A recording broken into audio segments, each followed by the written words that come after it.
SSC BMT 2026 সালে তোমরা যারা একাদশ শ্রেণীতে রয়েছো, তোমাদের পরবর্তী পরীক্ষা ব্যবসা সংগঠন ও ব্যবস্থাপনা 1 এই বিষয়ের শেষ মুহূর্তের প্রস্তুতি নিয়ে কথা বলবো আজ। তোমাদের সাথে পুরো ভিডিও জুড়ে আছে আমি রেদওয়ান হোসেন। তোমাদের মূল ভিডিওতে যাওয়ার আগে প্রথমে প্রশ্ন, মান বন্টন, সিলেবাস সম্পর্কে একটি স্পষ্ট ধারণা থাকা প্রয়োজন। তোমাদের মূলত ব্যবসা ব্যবস্থাপনা সংগঠন ব্যবস্থাপনায় অধ্যায় রয়েছে 10টি। এই 10টি অধ্যায় থেকে তোমাদের মূলত 60 মার্কসের একটা পরীক্ষা হয় 3 ঘন্টার, যেখানে পাস মার্ক থাকে 20। তোমরা সবসময় অনেকে প্রশ্ন করো কোন প্রশ্নে কত মার্কসের পাস। যেগুলো 60 মার্কসের পরীক্ষা সেগুলো 20-এ পাস, যেগুলো 45 মার্কসের পরীক্ষা সেগুলোতে 15-তে পাস, আর যেটা 30 মার্কসের পরীক্ষা সেটায় 10-এ পাস। আমাদের মূলত এখান থেকে 10টি প্রশ্ন থাকবে, যেখান থেকে 6টি প্রশ্ন উত্তর দিতে হয় রচনামূলক, যার প্রতিটার মার্ক থাকে 6 ছক 36, 6 করে, এবং সংক্ষিপ্ত প্রশ্ন থাকবে মূলত 12টি, যেখান থেকে তোমাকে 8টি উত্তর দিতে হবে এবং যেগুলোর মার্ক থাকবে 3 করে, 3 8 24।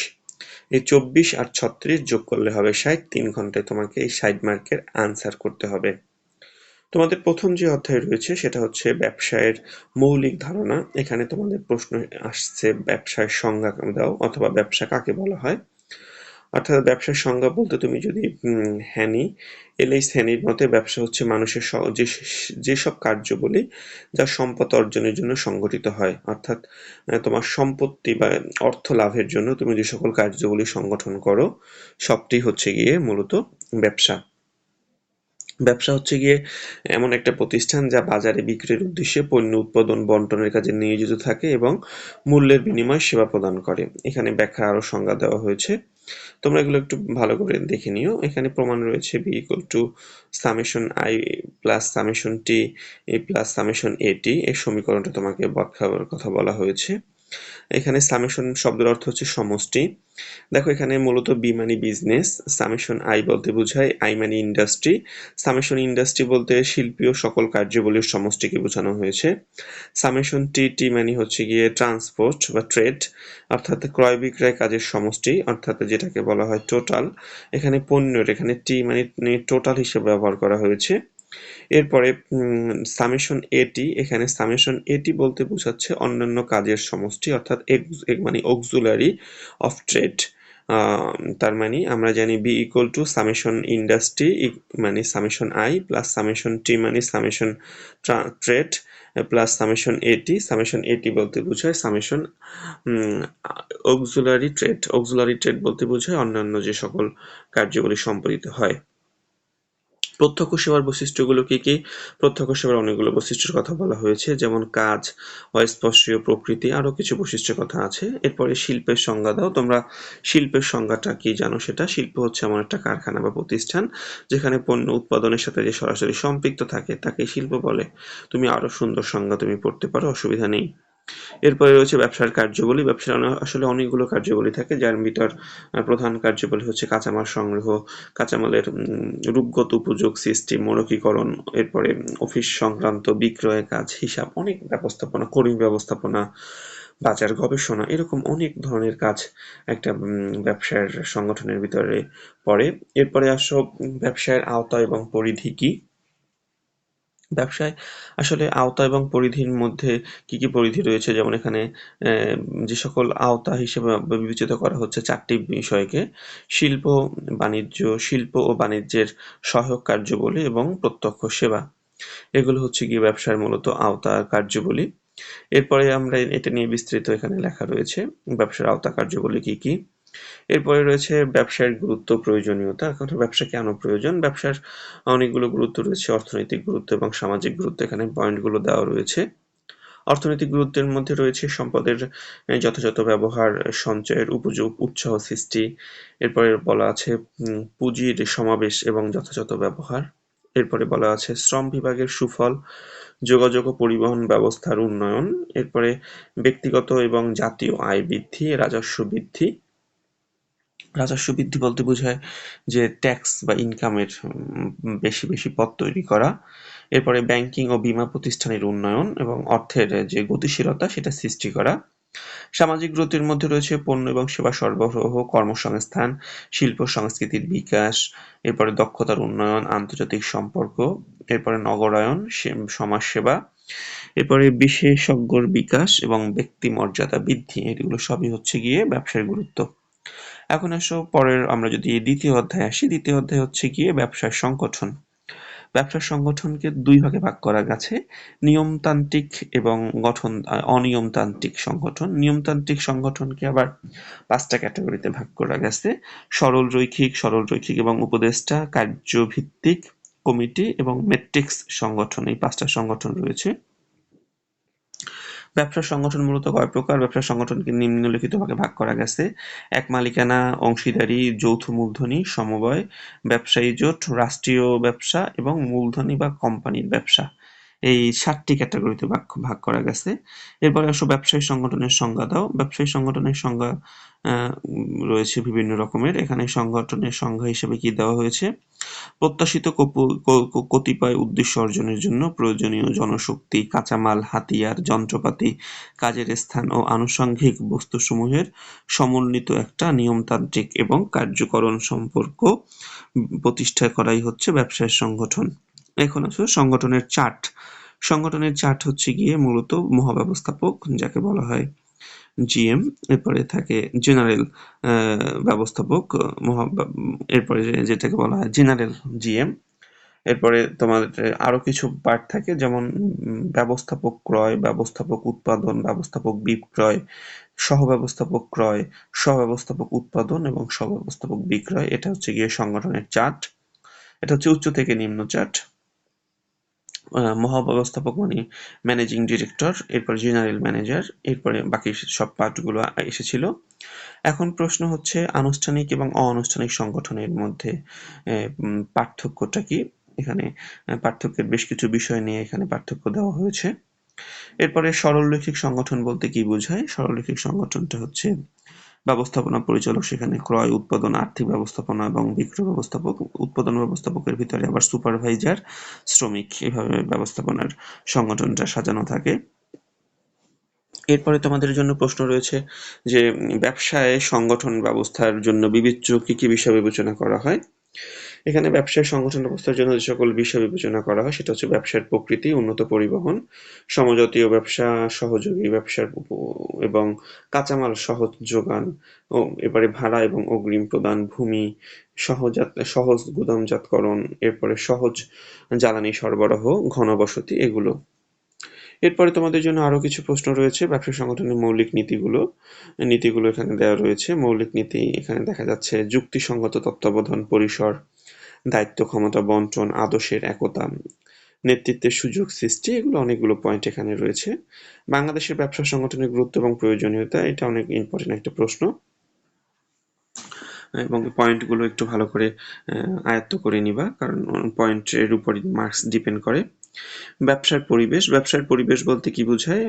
ব্যবসার পরিবেশ বলতে বোঝায় যে প্রকৃতি এবং অপ্রাকৃতিক পরিবেশের অধীনে একটা ব্যবসা পরিচালনা করা হয়, সেটাই নিয়ে গড়ে ওঠে সেখানকার ব্যবসার পরিবেশ।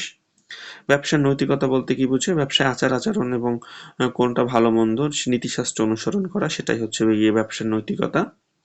অর্থনৈতিক পরিবেশের তিনটি উপাদান হচ্ছে অর্থ ও ঋণ ব্যবস্থা, সঞ্চয়, মূলধন ও বিনিয়োগ, এবং শ্রম ও দক্ষ মানব সম্পদ। ব্যবসার মূলধন কি? ব্যবসার মূলধন বলতে বোঝায় আমার নিকট বড় কাজ হচ্ছে অর্থ উপার্জন, এবং কিন্তু বর্তমানে সে চিন্তা এবং ধ্যান ধারণা মূল্যবোধের পার্থক্য সৃষ্টি করেছে। ব্যবসার মূলধন সম্পর্কে আরো ব্যাপক আলোচনা রয়েছে এখানে। এরপরে রয়েছে ব্যবসায় সামাজিক দায়িত্ব বলতে কি বোঝায়?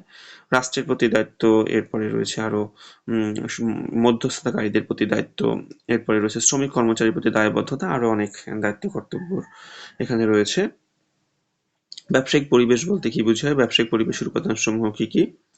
ব্যবসায়িক পরিবেশ বলতে মূলত বোঝায় যেখানে একটা ব্যবসা প্রতিষ্ঠান যে পরিবেশের উপর গড়ে ওঠে, সেই পরিবেশের রাজনৈতিক, অর্থনৈতিক, ভূপ্রকৃতি, এগুলোর বিশ্লেষণ, এটাই হচ্ছে ব্যবসায়িক পরিবেশ। সামাজিক পরিবেশ, এখানে দেখো অনেকগুলো রয়েছে, যেগুলোর ভিতরে রয়েছে প্রাকৃতিক পরিবেশ, অর্থনৈতিক পরিবেশ, সামাজিক পরিবেশ, রাজনৈতিক পরিবেশ, বিজ্ঞান ও প্রযুক্তিক পরিবেশ এবং আইনগত পরিবেশ। এগুলো হচ্ছে গিয়ে মূলত ব্যবসার পরিবেশের বিভিন্ন ক্যাটাগরি। বাংলাদেশের ব্যবসায়িক পরিবেশের বিভিন্ন উপাদান সম্পর্কে এখানে ধারণা দেওয়া হয়েছে। এখন আসো এক মালিকানা ব্যবসা।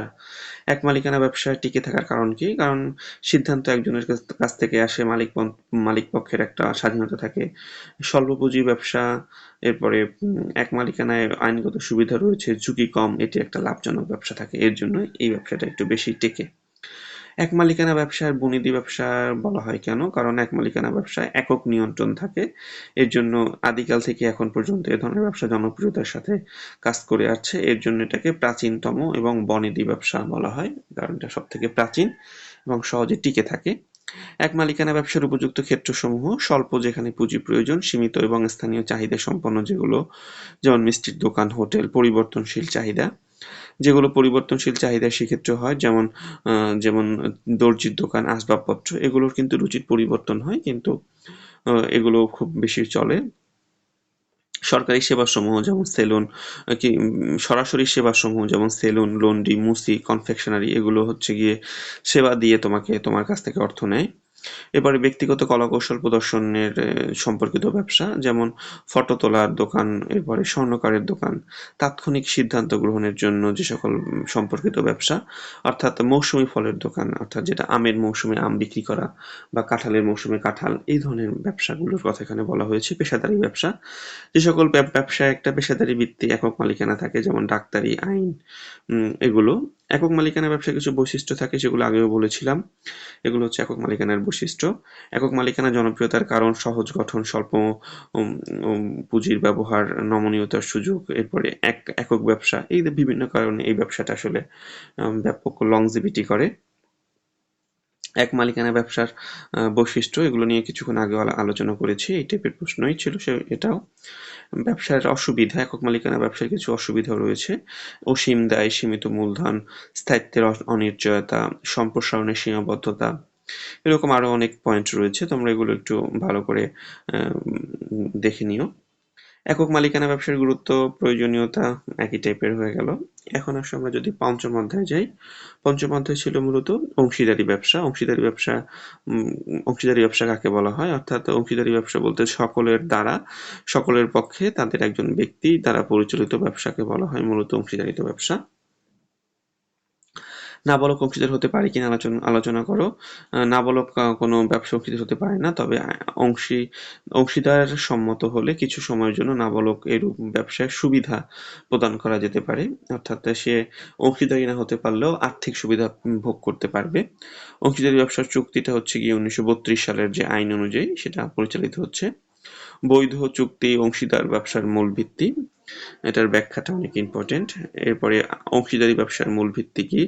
অংশীদারি ব্যবসার সুবিধাসমূহ: সহজ গঠন, অধিক পুঁজির সমাবেশ, আরো অন্যান্য পয়েন্ট রয়েছে। অংশীদারি ব্যবসার প্রকারভেদ: অংশীদারি ব্যবসা মূলত সাধারণ অংশীদারি ব্যবসা এবং সীমাবদ্ধ অংশীদারি ব্যবসা। সাধারণ অংশীদারি ব্যবসা ঐচ্ছিক অংশীদার এবং নির্দিষ্ট অংশীদার ব্যবসা, আরো চুক্তি অংশীদারি ব্যবসার মূল ভিত্তি। এই টাইপের প্রশ্ন অনেক আসে। এরপরে আসো ষষ্ঠ অধ্যায়। ষষ্ঠ অধ্যায় ছিল যৌথ মূলধনী ব্যবসা। যৌথ মূলধনী ব্যবসা মূলত শেয়ার নিয়ে আসে। শেয়ার কত প্রকার, শেয়ারের প্রকারভেদ। এরপরে স্মারকলিপি কি? প্রাইভেট কোম্পানি, যাকে প্রাইভেট কোম্পানি এবং লিমিটেড কোম্পানি সম্পর্কে একটু ধারণা নিয়ে যাবে। পাবলিক কোম্পানি, যে সকল কোম্পানির শেয়ার হস্তান্তরযোগ্য সেটাকে বলা হয় পাবলিক, আর প্রাইভেট মানে হস্তান্তরযোগ্য নয়, সেটাকে বলা হয় প্রাইভেট। যৌথ মূলধনী ব্যবসা: কোম্পানির সাংগঠনিক গুরুত্ব বর্ণনা করো। ঝুঁকিপূর্ণ শিল্পের উন্নয়ন, উত্তম বিনিয়োগ, বিপুল পরিমাণে বৃহদায়তন ব্যবসার প্রতিষ্ঠান, সঞ্চয় উৎসাহ প্রদান, এগুলো এরকম আরো অনেক পয়েন্ট রয়েছে। পয়েন্টগুলো তোমরা একটু পড়ে নিও। প্রাইভেট কোম্পানি এবং পাবলিক কোম্পানির পার্থক্য কিছুক্ষণ আগে বলেছি, এই টাইপের প্রশ্ন অনেক বেশি ইম্পর্টেন্ট। এরপরে আসো যৌথ মূলধনী ব্যবসার সাধারণ বৈশিষ্ট্যসমূহ, অর্থাৎ যৌথ মূলধনী ব্যবসায় কি কি বৈশিষ্ট্য রয়েছে সেই বৈশিষ্ট্যগুলো একটু আলোচনা করবে। তোমাদের এখানে পার্থক্য 18টা দেওয়া রয়েছে। 18টা পার্থক্যের কোনো প্রয়োজন নেই। 6 মার্কসের জন্য 10টা থেকে 12টা পার্থক্য লিখলেই এনাফ। তবে তুমি 10টা যদি মুখস্থ করে যাও, পরীক্ষা হলে 10টা দিতে পারবে না, তোমাকে অবশ্যই একটু বেশি মুখস্থ করতে হবে। শেয়ার এবং ঋণপত্রের এর মধ্যে পার্থক্যটা কি? এখানে 13টা রয়েছে। তোমরা চেষ্টা করবা 10টি পরীক্ষা দেওয়ার জন্য। যদি রচনামূলক প্রশ্ন আসে এবং সংক্ষিপ্ত প্রশ্ন আসলে 6টি দিলেই এনাফ, 5টি দিলেই এনাফ। কোম্পানির প্রবর্তন কাকে বলা হয়? বিভিন্ন প্রকার কোম্পানির প্রবর্তনের যে কথা বলা হয়েছে সেগুলোর বর্ণনা দিতে বলা হয়েছে। আমরা যদি সপ্তম অধ্যায়ে আসি, সপ্তম অধ্যায় হচ্ছে ভোক্তা সমবায় বলতে কি বোঝায়। ভোক্তা সমবায়, উৎপাদক ও ভোক্তা সমবায়ের সমিতির পার্থক্য জানতে চাওয়া হয়েছে। বাংলাদেশের সমবায় সমিতির ভবিষ্যৎ এটা কি? সমবায় সমিতির যে ভবিষ্যৎ নিয়ে আলোচনা করা হয়েছে। সমবায় সমিতি একটা সংক্ষিপ্ত বিবরণ চাওয়া হয়েছে, অর্থাৎ প্রয়োজনীয়তা, গুরুত্ব, প্রয়োজনীয়তা বা সংক্ষিপ্ত বিবরণ একই টাইপের প্রশ্ন। গুরুত্ব বলতে গুরুত্বের যে পয়েন্টগুলো আরো ভালো করে পড়বে। সমঅধিকার প্রতিষ্ঠা, আত্মনির্ভরশীলতা, মধ্যস্থতাকারী বিলোপ, সেবার মানসিকতা, সম্পদের বন্টন, এগুলো হচ্ছে গিয়ে মেইন পয়েন্ট। এরপরে রয়েছে সমবায় সমিতির মাধ্যমে কি কি সুবিধা ভোগ করা যায় আলোচনা করো। অনেক ইম্পর্টেন্ট একটি প্রশ্ন। সমবায় সমিতি কাকে বলা হয়? সমবায় সমিতির মূল নীতিসমূহ। মূলনীতির ভিতরে রয়েছে সখ্যতা, নৈকট্য, এরপরে সেবা, সহযোগিতা, সমঝোতা, সততা, এগুলো সবই একটু পয়েন্ট আকারে দেওয়া আছে। এর 8 নাম্বার প্রশ্ন হচ্ছে রাষ্ট্রীয় ব্যবসায়, অর্থাৎ সড়ক যেগুলো রাষ্ট্রীয় ব্যবসা, সড়ক ব্যবসা, অর্থাৎ রাষ্ট্রীয় ব্যবসা, রাষ্ট্র যে সকল ব্যবসার মালিকানাধীন সেগুলোই হচ্ছে রাষ্ট্রীয় ব্যবসা। যেমন বর্তমানে বাংলাদেশের টেলিটক কোম্পানি রাষ্ট্রীয় মালিকানাধীন, সড়ক ও সেতু ভবন, রেল মন্ত্রণালয়, এরপরে ওয়াসা, এগুলো সবই। এরপরে পাবদা অর্থাৎ তিতাস যে গ্যাস সরবরাহকারী প্রতিষ্ঠান রয়েছে, ডাক বিভাগ। রাষ্ট্রীয় সম্পদের কিছু সুবিধা রয়েছে: জনকল্যাণ সাধন, আর সম্পদের সুষ্ঠু বন্টন, কর্মসংস্থানের সুযোগ, একচেটিয়া ব্যবসার নিয়ন্ত্রণ, শ্রমিক কল্যাণ, আঞ্চলিক অর্থনৈতিক সাম্য প্রতিষ্ঠা, এরপরে আমদানি রপ্তানি নিয়ন্ত্রণ করা, এগুলো সবই হচ্ছে গিয়ে আরো কিছু সুবিধা রয়েছে। রাষ্ট্রীয় ব্যবসার বৈশিষ্ট্যসমূহ কি কি? রাষ্ট্রীয় ব্যবসার কিছু বৈশিষ্ট্য রয়েছে: গঠন, মালিকানা, উদ্দেশ্য, মূলধন, আইনগত সত্তা, মুনাফা বন্টন, এগুলো হচ্ছে গিয়ে মূলত এর আইনগত দিক। ব্যবসায়ের আইনগত দিক নিয়ে পরের অধ্যায়। ট্রেড লাইসেন্স বলতে কি বোঝায়? ভ্যাট কি? এই টাইপের প্রশ্ন অনেক বেশি আসে। আইএসও বলতে কি বোঝায়? এরপরে পেটেন্ট বলতে কি বোঝায়? পেটেন্ট হচ্ছে মেধা সম্পদ, অর্থাৎ পেটেন্টের মাধ্যমে তার আবিষ্কারের যে স্বীকৃতি, যাকে বাংলায় কপিরাইট বলা হয়। একটা কপিরাইট করলে তার মেয়াদ সাধারণত 15 থেকে 20 বছর। সময় অতিক্রম করার পর উক্ত কেউ আবিষ্কার করতে পারে। পেটেন্ট মালিকের অনুমতি ছাড়া কোনো ব্যবহার বিক্রি করা যাবে না। ট্যাক্স কাকে বলা হয়? এটা একটু প্রশ্ন তোমরা জানো। আমরা বৈদেশিক বাণিজ্য অধ্যায় রয়েছে। বৈদেশিক বাণিজ্য বলতে কি বোঝায়? বৈদেশিক বাণিজ্যের জন্য নৌভাটক পত্র বা চার্টার পার্টি কাকে বলা হয়? এরপরে রয়েছে পুনঃরপ্তানি বলতে কি বোঝায়? পুনঃরপ্তানির প্রশ্ন রয়েছে।